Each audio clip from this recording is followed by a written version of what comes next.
오늘 말씀의 제목은 비대면 예배를 권유하는 악마를 경계하라 라는 제목입니다.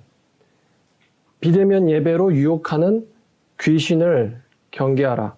이 설교는 비대면 예배를 드리는 지옥 자식들을 위한 설교가 아니고 대면 예배를 드리지만 교회 다니는 것이 부끄러운 사람들한테 비난을 받을까 봐요. 비대면 예배라는 거짓말에 유혹당하는 하나님의 사람들을 위한 설교입니다. 진심으로 오고 싶은데 못 오는 분들은 제외를 합니다. 오늘 본문은 디모데전서 4장 1절 2절입니다. 그러나 성령이 밝히 말씀하시기를 후일에 어떤 사람들이 믿음에서 떠나 미혹하는 영과 귀신의 가르침을 따르리라 하셨으니 자기 양심이 화인을 맞아서 외식함으로 거짓을 말하는 자들이라. 오늘 본문입니다. 정부의 예배에 대한 입장은 가능한 한 비대면 예배를 드리라는 것이죠. 비대면 예배를 권유하고 있습니다. 다시 말하면 정부의 입장은 예배가 문제라는 거예요. 비대면 예배라는 것은 예배가 문제라는 겁니다. 그것은 일반 국민 사람들의 인식도 크게 다르지 않아요. 심지어 목사들 중에서도 비대면 예배를 드려서 사죄한다라는 집단이 있죠. 저는 그 사람들도 마귀의 자식들이라고 생각하거든요. 심지어 어떤 목사는 비대면 예배가 제2의 종교개혁이라고 주장하는 목사도 생겼습니다. 전형적인 사탄의 앞잡이들이고 지옥의 하수인들입니다. 만약에 비대면 예배가 하나님이 원하시는 종교개혁이라면요. 히브리서 10장 25절에 모이기를 패하는 어떤 사람들의 습관과 같이 하지 말고 오직 권하여 그날이 가까움을 볼수록 더욱 그리하자라는 말씀은 어떻게 해석할 건가요? 성경은 종말이 가까울수록 모이자고 말하고 있는데 비대면 예배를 권유하는 목사들은 안 모이는 것이 종교개혁이다 이런 말을 하고 있으니 말이죠. 이게 바로 마귀죠. 귀신의 가르침입니다. 종말이 맞긴 합니다. 온갖 미혹이 넘실대는 걸 보면요. 비대면 예배는 성경대로 미혹하는 영이고 귀신의 가르침입니다. 오늘 본문에 말씀하셨죠. 후일에 어떤 사람들이, 여기서 후일이란 종말을 말합니다. 믿음에서 떠나 미혹하는 영과 귀신의 가르침을 따르리라. 이게 바로 전형적인 귀신의 가르침이죠. 이런 사람들은 어떤 사람들이라고 성경은 말하고 있냐면 양심의 화인을 맞아서 외식으로 거짓말하는 자들이라고 말하고 있습니다. 양심의 화인 맞으면 답이 없어요. 회개를 해야 되는데 양심의 화인이 맞았으니 무슨 회개를 합니까?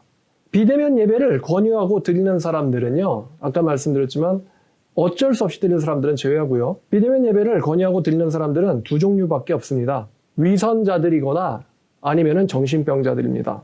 위선자라 함은 자기도 외출하면서 예배 드리는 것을 비난하는 것을 말하는 것이죠. 그런 건 위선에 해당하고요. 외출을 코로나 터진 시간부터 지금까지 전혀 안 하고 코로나 걸릴까봐 집안에 꼼짝없이 있는 사람들, 직장도 안 나가고 연애도 안 하고 아무것도 안 하고 외출도 안 하는 이런 사람들이 예배를 비판한다면 위선은 아니지만 정신병입니다. 그런 사람들은 정신과나 정신병원부터 다녀야 됩니다. 죽을까봐 못 나간다는 사람들이거든요. 여러분 혹시 코로나 시대라고 진짜 사랑하는 연인한테 야 우리 비대면 연애하자, 비대면 키스하자 이런 사람 있나요? 내가 너를 사랑하지만 네가 위험하니까 비대면 키스하자고. 우리 주변에 보면요 이런 크리스찬들이 있어요. 우리가 예배를 안 나가야 코로나가 빨리 끝난다 라고 말하는 자칭 가짜 크리스찬들입니다. 긴 말 안 할게요. 지옥 갑니다. 지옥 가는 사람들입니다. 엊그제 빨빨거리면서 돌아다닌 그 사람의 신발이 그 사람의 심판날의 증거가 될 겁니다. 비대면 예배하는 사람한테 어떤 목사님이 이렇게 말했다고요. 지옥 가고 싶으면 맘대로 하라고. 근데 제 생각은 다릅니다. 비대면 예배하는 사람에게 지옥 가고 싶으면 맘대로 하라는 말보다는요. 이미 지옥 가는 사람이니까 이제부터 교회 나와도 소용없다는 것입니다. 그 사람은요. 예수 믿는 거나 회개나 다 거짓이에요. 그 말 무서워서 지옥 갈까 봐 교회 나와도요. 문제의 본질이 바뀌질 않습니다. 이미 지옥 자식이거든요. 여러분 한번 따져봅시다. 병리학적으로 예배가 정말 감염 위험도가 높은 행위일까요? 마스크 쓰고 가만히 앉아 있겠다는 것이 정말 위험한 행동일까요? 한번 여러분들 스스로 생각해 보세요. 무신론자들이 있을까 봐 말씀드리는데 예배는요. 하나님의 말씀인 성경을 강의하고 해석하는 것이고 그것을 듣는 것입니다. 그리고 마스크 쓰고 조용한 목소리로 찬양을 하기도 합니다. 그게 예배죠. 제가 카페를 가봤는데 많은 사람들이 커피 마실 때 다 마스크를 내리고 마시면서 대화를 하더군요. 제가 보기엔 정말로 위험한 행위인데 말입니다. 그것이야말로. 홀거 슈네만 캐네다 맥스터대 임상역학 생물통계학 교수연구팀이 의학 전문 저널 랜셋에 기고한 연구에 따르면 감기나 사스, 코로나 등의 호흡기 질환들의 전염력은 1m 이상의 거리를 둘 경우 5배 낮아지고 마스크 착용 시 전염률은 6배가 낮아집니다. 근데 여러분, 마스크 쓰고 거리 두고 가만히 앉아있는 것이 예배인데 그것이 정말 위험하다고 생각하십니까? 이게 위험하면 나가질 말아야죠. 전철, 버스 타는 행위는 살인 및 자살 행위고 그렇지 않습니까? 사람 만나는 거야말로 정말로 자살 행위나 마찬가지죠. 예배드리다가 감염돼 죽을 확률보다 교통사고로 죽을 확률이 수백 배가 높습니다. 아마 여러분이 예배드리다가 감염될 확률과 여러분이 교통사고 나서 죽을 확률이랑 비슷할걸요? 예배, 이것보다 더 안전한 바깥 활동이, 집 밖 활동이 뭐가 있습니까? 아시는 분은 말해주세요. 집 외의 장소에서 교회만큼 안전한 곳도 없고 예배만큼 안전한 행위도 없습니다. 어떤 분들은 이 광화문 집회 이런 거 IM 선교회 이런 거 언급하시는 분들이 있을 것 같아요. 근데 여러분, 사랑제일교회발 이 광화문 집회라고 하는 거 말이죠. 이 광화문 집회가 이게 교회발, 예배발인가요? 광화문 집회에 의한 감염이 예배발 감염인가요? 그 사람들이 왜 집회하러 나갔죠? 반정부 시위하다 걸렸지. 그 광화문이 거기가 광화문이지 예배당입니까? 애당초 문재인 씨가 광화문으로 달려가서 끝까지 설득했으면 이런 일이 안 일어나죠. 제19대 대통령 선거를 앞두고 있던 2017년 2월 12일 SBS 대선주자 국민 면접에 출연했을 때 문재인 후보가 이렇게 말했습니다. 국민들이 모여 문재인 퇴진을 요구한다면 어떻게 하겠느냐는 말에 문재인 씨는 저는 광화문 광장으로 나가겠다. 시민들 앞에 서서 끝장 토론이라도 하고 설득하는 노력을 기울이겠다라고 말했어요. 문재인 씨 반정부 시위대한테 그렇게 하셨습니까? 그렇게 안 했으니까 시위하러 사람들이 나가겠죠? 문재인 씨가 거짓말했기 때문에 그렇게 된 거 아닙니까? 이게 문재인 씨가 거짓말해서 일어난 일인데 이게 왜 예배 탓이죠? 애당초 문재인 씨가 광화문 가서 반정부 시위대를 말렸으면 시위도 안 했고 광화문 집회도 없었고 집회를 주도한 사랑제일교회 발도 없었을 거 아닙니까? 그리고 IM 선교회, 이건요 미인가 교육시설이라고 중대본도 알고 있어요. 중대본도 보니까 IM 선교회는요 미인가 대한교육시설이라고 나와 있습니다.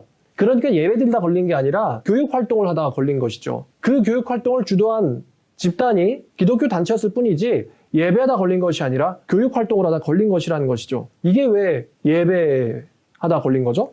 어떤 분이 이렇게 말했을 수 있을 것 같은데요. 교회에서 실제 걸린 감염 사례가 있잖아요. 이건요 마스크 벗고 대화하고 커피 마시고 식사하는 행위 때문에 걸린 거예요. 예배가 문제가 아니라 이 교회에서 걸렸다라고 주장하는 것들은 이거는 예배라는 본질을 벗어난 것을 가지고 논점을 이탈한 것입니다. 마스크 벗고 대화하고 커피 마시고 식사하는 건요 교회가 아닐지라도 어디서라도 감염될 수 있습니다. 이건 교회의 문제가 아닌 한국인의 특성이죠. 만나면 대화해야 되고 차 한잔해야 되고 밥 같이 먹어야 되는 것, 이건 한국인의 특징이지 예배의 문제나 교회의 문제로 몰아가는 것은 논리적 비약입니다. 중대본도 이것을 잘 알고 있습니다. 제가 어제 209페이지에 해당하는 중대본의 통계를 살펴보면서 그들이 감염 원인 행동을 조사한 것을 봤어요. 자, 예배가 감염의 문제가 아니라는 것을 중대본도 잘 알고 있습니다. 2021년 2월 1일 전국보건당국 브리핑에서, 이거 기사예요. 대면 예배 감염 위험 사실상 없어 라고 말했습니다. 대면 예배 감염 위험은 사실상 없다고 말했다는 것이죠. 그들은 통계를 갖고 있으니까 저보다 잘 알겠죠. 그럼 어떻게 된 거예요 이게? 온갖 허위사실, 명예훼손으로 교회 다 죽여놓고 이제 와서 사람 반 죽여놓고 하는 말이 제 과실이 아니다. 이런 격이거든요 지금. 교회 비판에 말로 댓글로 참여한 대한민국 사람들 죄다 하나님 앞에서 범죄자들입니다. 심판당하게 될 거라고 확신합니다. 하나님께서는요 하나님의 사람에 대해서 학대한 것을 절대 하나님은 좌시하지 않습니다. 하나님의 사람 스데반이 초대교회 때 죽었을 때 30년 뒤에 120만 명이나 해당하는 예루살렘 사람들이 죽었어요. 예수 초연했던 유대인들 어떻게 됐어요? 1900년 뒤에 독일인들에 의해서 200만 명이나 학살당했습니다. 하나님은요 죄를 결코 잊지 않아요. 제가 어제 밤새도록 중대본 자료를 훑어봤습니다. 도대체 교회발이라고 하는데 교회가 정말로 얼마나 감염시켰는지를 제가 알아봐야겠더라고요. 2021년 2월 9일 기준 누적 환자 81,487명 때 찾아본 겁니다. 이때 교회 감염자는요 총 1,924명이었습니다. 감염 원인은 예배 후 식사였고요. 예배에 의한 감염은 없었습니다. 마스크 벗고 찬양하는 것도 있긴 있었어요. 중대본 사람들은요, 정말 예배하려고 모였다가 감염된 사람들이 얼마나 있는지 확실하게 알고 있을 겁니다. 조사를 했었으니까요. 그러니까 제가 이 설교 한 다음에 제가 설교 왜곡한다고 생각하면은 중대본에서 자료를 공개했으면 좋겠어요. 정확하게 예배하다가 감염된 사람이 몇 명이나 있는지 대한민국 국민들 전부와 누구보다도 한국 교인들은 알아야 된다고 생각하거든요.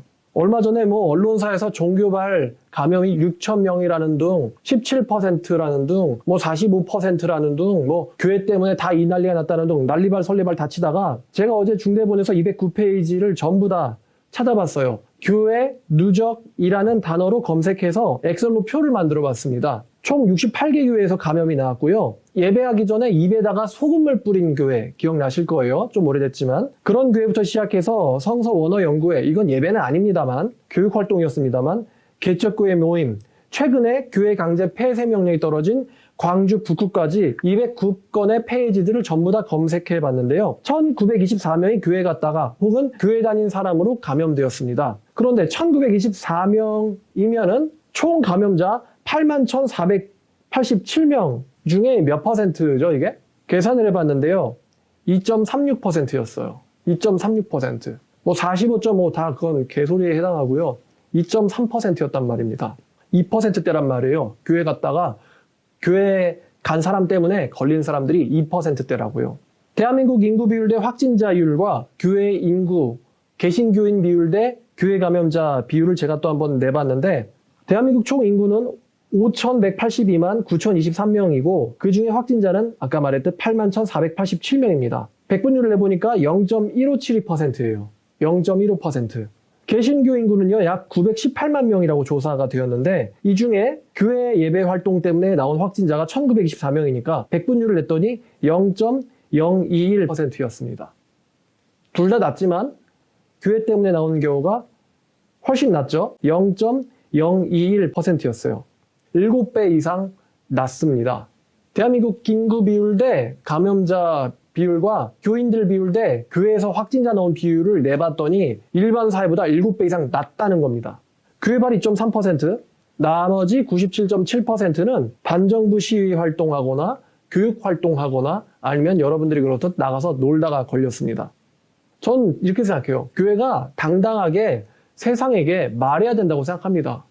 가만히 있으니까 호구인 줄 알잖아요. 98%의 잘못은 자기들이 다 해놓고 왜 교회가 이렇게 욕을 먹습니까? 기사를 이따위로 쓰잖아요. 대한민국 서울에서 살인사건이 일어났다. 문재인 씨가 살고 있는 청와대가 있는. 기사를 이따위로 쓰지 않습니까? 이런 식으로 쓰면은 문재인 씨가 살인자라고 말하는 것 같잖아요. 역시 문재인 씨가 살고 있는 서울시 살인 위험 높아. 기사 제목을 이따위로 잡는데 어떤 정신 나간 기자들이 그런 식으로 기사를 잡습니까? 우리나라 국민 수준이 개돼지라는 거를 언론사 기자들은 모르는 걸까요? 똑바로 써줘야 되지 않겠습니까? 누가복음 21장 17절부터 19절까지를 보면요. 이런 구절이 있어요. 또 너희가 내 이름으로 말미암아 모든 사람에게 미움을 받을 것이나 너희 머리털 하나도 상하지 아니하리라. 너희의 인내로 너희 영혼을 얻으라. 라고 말씀하셨습니다. 예수께서는 교회가요. 내 이름 때문에 미움받을 거라는 것을, 모든 사람에게 미움받을 거라는 것을 알고 계셨고 예언하셨어요. 예언대로 되는 중이죠. 또 요한복음 15장 20절부터 25절까지 보시면 20절 내가 너에게 종이 주인보다 더 크지 못하다 한 말을 기억하라. 사람들이 나를 박해했은즉 너희도 박해할 것이요 내 말을 지켰은즉 너희 말도 지킬 것이라. 그러나 사람들이 내 이름으로 말미암아 이 모든 일을, 여기서 이 모든 일은 박해를 말하는 거예요. 너희에게 하리니 이는 나를 보내신 이를 알지 못함이라. 내가 와서 그들에게 말하지 아니하였더라면 그들에게 죄가 없었으려니와 지금은 그 죄를 핑계할 수 없느니라. 교육한 사람들 핑계할 수 없어요. 그러나 이는 그들의 율법에 기록된 바 그들이 이유 없이 나를 미워하였다 한 말을 응하게 하려 함이라. 까닭 없이 교회를 미워하였다 한 말이 응하게 되려고 하나님의 예언대로, 예수의 예언대로 사람들이 교회 다니는 사람들을 비난하고 박해하는 거죠. 까닭 없이, 이유 없이. 말씀대로 그대로 지금 그대로 진행되고 있습니다. 분명히 아셔야 될 게 있는데 하나님의 교회를 모독한 것은요. 결코 용서받을 수 없습니다. 그리고 이 설교를 듣는 대한민국 개신교 여러분들에게 한마디 하면 하나님의 심판이 매우 가깝습니다. 예언대로 일어나는 걸 보면은 굉장히 심판이 가까워요. 제가 바라는 것은 여러분들이 당당하게 나는 크리스찬이라고 말하고 그들의 조소와 비아냥과 무논리의 공격에 당당하게 근거와 사실을 가지고 말하실 수 있는 여러분들 됐으면 좋겠습니다. 오늘도 무슨 영생교에서 확진 환자 나왔다고 교회를 싸잡아 욕하던데, 영생교 조이성은요 사회비전교 교주입니다. 그 정도도 구분 못하는 대한민국 국민들 개돼지 상대로 논리적으로 밀리지 마시라는 겁니다. 마스크 쓰고 앉아서 예배 드리는 것이 정말로 병리학적으로 위험한 행동이냐, 위험한 행동이다라고 생각하느냐라고 물어보세요. 교회에서 무슨 마스크 벗고 떠들고 마스크 벗고 키스하고 그럽니까? 예배만큼 안전한 집 밖 활동이 없다고 저는 생각하고요. 그것 말고 어떤 활동이 안전한지 알려주세요. 교회발 예배하다가 감염된 사람들, 말이 교회에 나와서지 예배 드린 후에 교제하다가 마스크 벗고 식사하고 대화하다 감염된 거죠. 예배하다가 감염된 거 얼마나 있는지 중대본에서 알려줬으면 좋겠네요. 뭐라 그랬죠 아까? 걔네들도 말하기를 대면 예배 감염 위험 사실상 없어 라고 자기들도 이야기했다는 것입니다. 조사했으니까 알고 있겠죠. 우리나라 언론사들이 빨갱이 언론이 많죠. 빨갱이 언론, 빨갱이 기자들이 많습니다. 걔네들이 왜 교회를 이렇게 맹공격을 하느냐. 지난번 언급했던 것처럼 하루에 1000건은 되는 교회 비판 기사들이 나와요. 왜 교회를 맹공격하느냐. 대한민국에서 자유를 없애려면 반드시 없어져야 되는 기관이 있는데 바로 교회거든요. 그러니까 여기를 적화해서 자유를 없애려면요, 교회가 먼저 없어져야 됩니다. 근데 좀 그런 기자들한테 얘기해주고 싶어요. 물어보고 싶어요. 그렇게 북한 찬양하고 싶으면 북한 가라고. 나간 사람이 월북하면 어떻게 되는지 아세요? 선전에 이용당하다가 수용소 끌려갑니다. 수용소 끌려가면 어떻게 되는지 아세요? 피곤 죽되도록 고문당하다가 죽은 시체가 개돼지 먹이로 던져집니다. 어떤 사람이 수용소 가는데요, 인터넷 하다가 걸리면 수용소 가고요, 영화나 드라마 보다가 걸리면 수용소 갑니다. 그런 나라 만들고 싶으면 북한 가면 되잖아요. 위에 있으니까. 북한의 경제는 어떻게 되는데요? GDP 660달러입니다. 우리나라 31,000달러고요. 한 달 월급이 5만 원도 안 되는 나라가 북한이에요. 하루 종일 일해봤자 한 달에 5만 원도 못 버는 나라가 북한이란 말입니다. 그런 수준의 경제를 가진 나라로 가시면 될 거 아닙니까? 왜 대한민국에서 교회를 못 살게 구는지 전 이해가 되질 않아요. 자, 이렇게 기독교인들이 당당하게 목소리를 높이는 그런 믿음이, 또 그런 용감한 용기가 여러분들에게 나타났으면 좋겠습니다. 교회 다닌다고 누가 수군나면요, 목소리 크게 외치세요. 교회에서 코로나 걸린 사람들 전체 확진자 2%고 나머지 98%는 놀다 나가서 걸린 놈들이라고. 그네들이 무슨 누구 욕을 합니까? 저는 KF94 꽉 끼는 거 말고는 마스크 다른 건 쳐다도 안 봐요. 무슨 교회 오랍니까? 제가 나가서 보니까 전부 엉성하게 하고 다니던데요. 자, 오늘 말씀 여기까지. 심판은 우리를 연단시킵니다. 진짜가 드러날 텐데 더욱더 진짜가 되는 여러분들 되기를 바라요. 기도하겠습니다. 하나님 감사합니다. 이런 시련과 환난을 통해서 진짜와 가짜를 가려내 주시고 아버지의 말씀을 더욱더 사랑하는 사람들이 드러나게 도와주시옵소서. 많은 사람들이 지옥 가게 될 것인데 아버지께서 그것을 허락하셨는데, 주님, 저희는 이 모든 것을 분별해서 지혜롭게 행하는 저희 모두 되게 도와주시옵소서. 감사드리며 예수님의 이름으로 기도드렸습니다.